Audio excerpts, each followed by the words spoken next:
suis né à Savines, dans l'ancien village qui a été dans le lac. Je suis né le 21 août 1924, donc je vais avoir 90 ans dans l'année. Je connaissais très bien la forêt, hein, que j'ai commencé avec mon collègue à ravitailler, pas journellement, mais de temps en temps, apporter du ravitaillement au groupe de réfractaires qui étaient dans la forêt de Morgon. Au courant de l'été 1943, c'était sous l'occupation italienne. Les Italiens n'étaient pas très, vous savez, n'étaient pas très violents, ils recherchaient peut-être pas trop. Dans notre région, nous étions en zone libre. En zone libre, nous avons été occupés juste par les Italiens après le débarquement des Alliés en Algérie. On ne les aimait pas trop quand même. De temps en temps, on les traitait de macaroni, ils n'étaient pas, vous savez, ils ne nous ont jamais fusillés pour ça. Ils nous répondaient mange patates. Eux, c'était les pâtes, et nous, c'était les pommes de terre, mange patates, et ils rigolaient. Je faisais partie de l'équipe du football de Savines.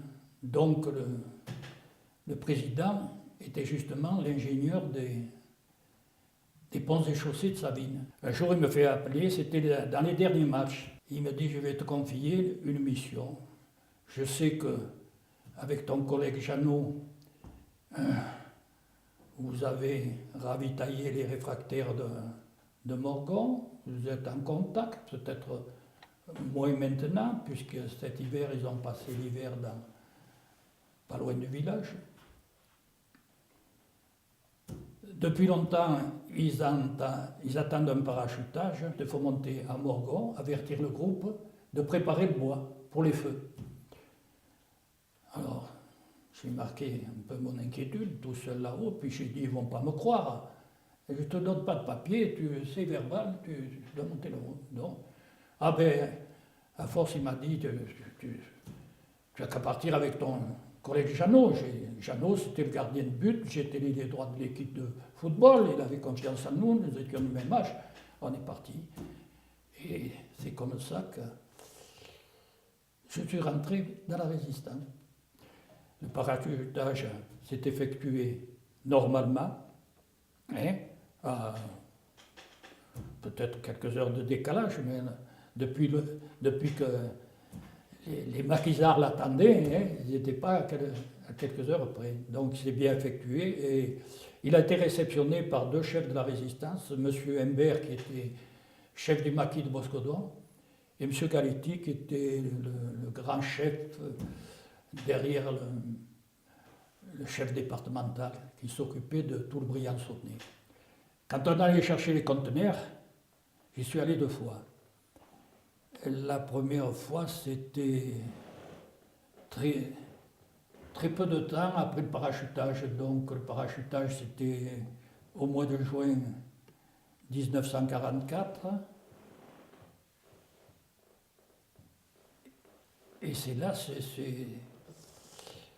l'ordre m'a été donné, toujours par ce monsieur, par monsieur Serre, d'aller à Morgon. Donc, comme nous étions exploitants forestiers, nous avions 5 chevaux à la maison. Et il faut aller chercher 6 conteneurs à Morgon.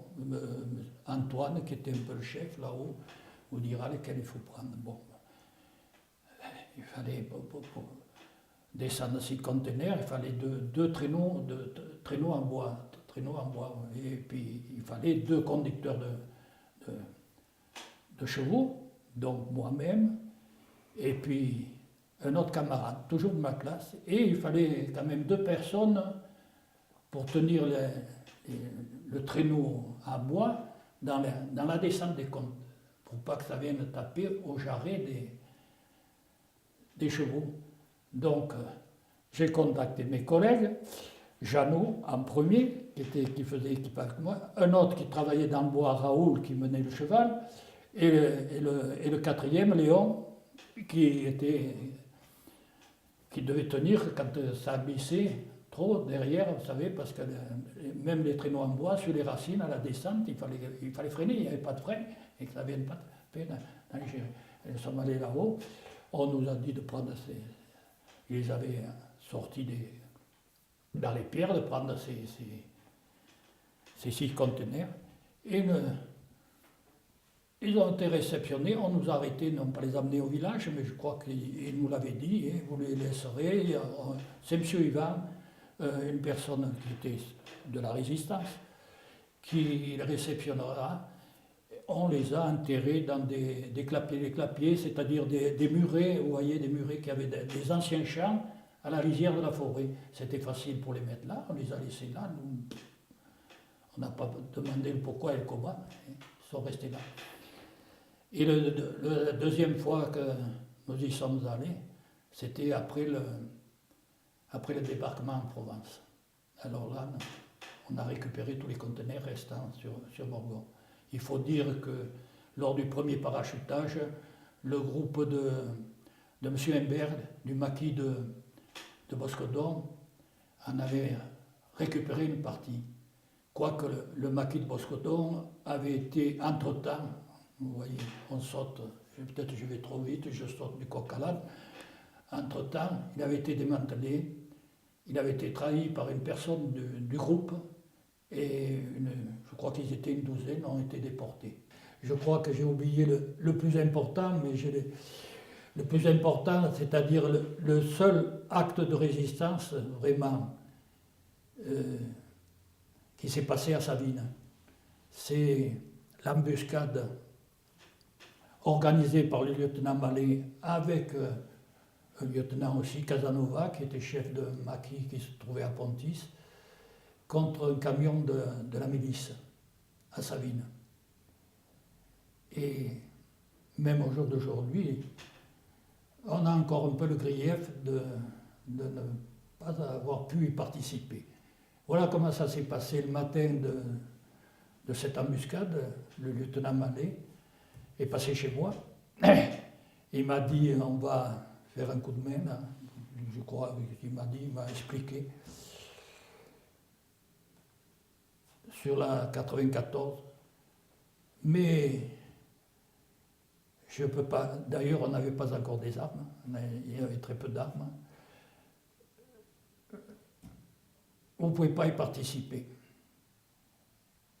Les plus âgés, qui avaient déjà fait 39-40, qui étaient plus ou moins armés, je crois qu'ils étaient armés parce qu'ils avaient... C'est les conteneurs que nous avions laissés un peu en dehors de Savines, dessus, veulent y participer. Nous sommes trop nombreux, et je te charge d'avertir tout le groupe comme ça, là, de rester à la maison, de faire comme d'habitude, de nous faire voir. Parce que son souci, lui, était comme cette embuscade avait lieu pas loin de Savines, de représailles. Vous voyez, aller au travail comme d'habitude, pour qu'on ne pense pas que ce soit les gens de Savines qui aient fait cette embuscade. Et je l'avais compris comme ça, il me l'avait fait signaler, mais je l'avais compris comme ça. Et bien sûr, on n'était pas trop contents, tous les jeunes. Nous, on faisait partie vraiment de son groupe, les autres, ils étaient plutôt indépendants, hein, mais résistants, bien sûr. Hein, et ce qui fait que... Donc cette embuscade a lieu, ils sont tombés sur un camion de la milice, et la milice a eu un tué, 3 blessés, graves d'ailleurs, et ils ont fait 7 prisonniers aussi, 7 prisonniers. De notre côté, un jeune qui était de Pontis, qui était plus jeune que nous, mais comme ils n'étaient pas nombreux à Pontis, il avait été accepté, il était venu avec le groupe de là-haut, a été tué. Le 16 juillet 1944, un Liberator de l'armée américaine survolait Savines. Et nous nous sommes rendus compte que ça ne fonctionnait pas bien, le moteur avait dératé, et tout l'équipage s'est parachuté. Donc on avait bien compris que ce n'était pas les Allemands, et nous sommes allés à leur secours. Il n'y avait pas de blessés. On les a ramenés, les gens de Prunière aussi les avaient vus parce que les Libérateurs est allé tomber sur Prunière. Ces personnes, on les a remis à Prunières, à un groupe qui venait de Réallon, je crois que c'était le maquis Mermet. Et il y a eu après un périple, mais ça c'est Montas qui pourrait vous le raconter, important, c'est-à-dire que pour traverser toutes les montagnes pour se retrouver à Grenoble, ça durait une quinzaine de jours, avec les différents... Ces aviateurs ont été reconnaissants à la population française. Et c'est comme ça qu'ils sont venus à Savine-le-Lac à la période où j'étais maire, pour nous remercier. Mais à la fin de la guerre, la guerre n'était pas finie, la guerre était finie en 1945, c'est-à-dire qu'après la libération, à partir du 15 septembre 1944, les grands chefs de la résistance, dont le commandant Terrasson du Vernon, a regroupé tous ces volontaires, tous les FFI, les Forces françaises de l'intérieur, pour former un bataillon. Nous étions 3000 FFI, mais 600 seulement se sont engagés pour former ce bataillon.